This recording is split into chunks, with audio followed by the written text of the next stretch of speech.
Hi everybody, it's Chris from the Evermore podcast. You're casting a podcast on the Evermore YouTube channel. Back with another Rumour Has It video where we're looking at players linked to the club over the summer. And we've got a couple of forwards yet again, because that is a position that we're gasping to fill really before this window closes and before the season kicks off. So let's get stuck into a couple of players here, both from the same league actually.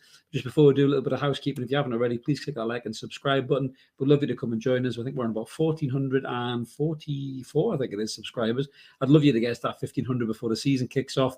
Bit of an ask, but smash that button, hit the notification bell. You never miss any of the videos we do, whether it be the Rumour Has It videos like this daily, or it's the live shows like What's Going On the Evermore podcast Mondays and Wednesdays. So let's get stuck into these players then.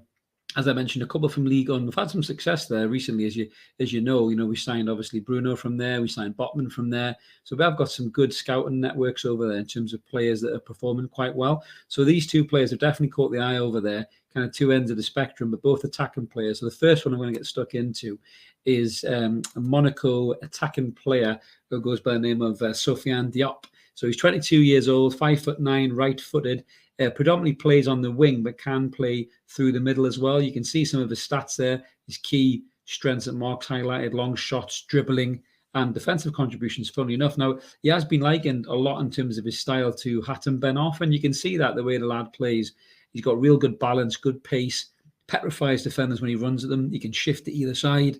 He's got a trick, he's not scared to kind of, go for a man, beat a man. But unlike Ben Arfa, he seems to beat a man and kind of commit, whereas sometimes Ben Arfa will get a little bit cocky and go back and beat him again and beat him again. Certainly something that St. Maximin has a real problem with, probably more than Ben Arfa does. I always say Ben Arfa was better than St. Maximin, which is a bit controversial. But this lad does remind me a lot of Hatem Ben Arfa. Hopefully he won't go the same route and have unfulfilled potential. But you can see there in terms of his appearances, 41 appearances, 12 as a sub. 8 goals and 5 assists. Not bad for a 22-year-old. Monaco have got a good track record of producing these players. You go back, you look at the likes of Thierry Henry, Kylian Mbappe, Trezeguet, guys like that, so that they are well renowned for having a good youth development system and producing these really good players. So I'm quite excited about this lad if we get him. In terms of the fee, I believe the fee for Diop, I'm just double checking this here. I believe that the fee for Diop, let's have a look here, will be in here somewhere, I'd imagine. No, maybe it's not in here. But I think they'll be looking for probably about 15 to 20 million euro, possibly, for the lad. He's only got 2 years left on his contract. They might hold out for more than 20 million euro, but I'm not sure we'll go that far in terms of, the expense of the player, because I think, like Diaby was obviously same age, paid for Bayer Leverkusen, playing European football as well, and he was obviously priced at 60 million plus. So I don't think that Diop would be the same kind of price for a player. I think, you're looking in that window between 15 to 20 million euro, which I think is where the club want to be honest with you. And with him only having 2 years left on his contract, they could run the risk of losing him for free, which obviously they don't want to do. They've lost good players they got before in the past, and they don't want that to happen again. But yeah, a very exciting player. Mark's put his stats next to St. Maximin there on the side on the radar, and you can see, just going through the individuals, kind of goals and assists per game, he's in the 50 plus percentile. The goals to shot ratio was quite high, 86 percentile, dribbling completions 90 percentile, passing attempts 70. So he is a creative player, and if you look at the kind of the radar chart, he does outweigh St. Maximin in terms of goals and assists. So I think he has more of an end product probably than Maxi does. So yeah, I think this lad could be a real asset to the squad. As long as he is between that 15 and 20 million euro mark, and Monaco aren't holding out for stupid money for the guy. But a lot of clubs are financially destitute at the minute. COVID's hit them hard. They've lost money. I know Monaco, bit of a tax haven, and obviously historically they used to have a lot of money, but those days appear to have been disappearing a little bit. So we could get this lad. I think there's something could happen here. So we'll obviously be keeping our eyes peeled about this and see exactly how this moves on. But whatever it would take to obviously prize him away from Monaco, we'll sharp find out. I think we have got options lined up. So there's a lot of players I think are going to be linked in these last few weeks to the transfer window, and obviously this lad is one of them. But let us know what you guys think in the comments below, whether you think Sofiane Diop would be an asset to the squad, and whether you think he would fit in quite well. A lot of people are calling for Miguel Almiron to have that right side berth now, how brilliant he's been in pre-season. But just remember, Almiron has these flashes and then he disappears yet again. So let's just see how he continues on. I wouldn't want to go to the season with just Miguel Almiron and Ryan Fraser. I've got to be honest with you. I want some new blood on that right-hand side. And if the guy can play through the middle as well, which he can do, that he gives you backup for Callum Wilson as well. So it's definitely worth looking at. So moving on to the next player, which is another player from Ligue 1, who's more of an out-and-out striker. And this is Ludovic Ajorque, who plays for Strasbourg. He's a very, very talented player, huge monster of a man, 6'6", left pegged, 28 years old. A real good touch for a big man, actually, but big and strong, brilliant in the air. As Mark said there, his aerial duels is phenomenal. Dribbling, he's not great at. He doesn't run and beat a man like Diop would do, like a Ben Arfa style. But he's very good at holding the ball up. He has got a nice little touch on him. He can wriggle free from space. He can create as well as score. As you can see there in 38 appearances, 12 goals, 8 assists. Pretty good for a big striker. I think it could be a real good player to bring in. A bit more skillful than Chris Wood. Obviously provides more assists, scores goals. Big target man as well, but can also play in a 2 alongside Wilson. You can see some of his key stats there from the radars Mark's identified. 89 percentile for assists. Shots on target 72.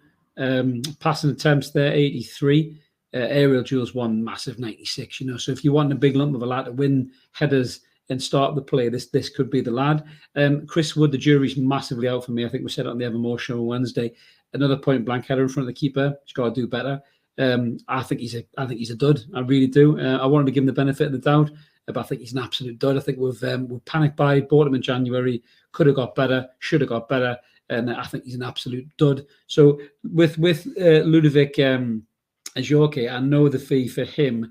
I think Hertha Berlin have tabled I think it's a 10 million euro bid. The Strasbourg are holding out for 15 million euros. So I know definitively that's what the figure is for that one.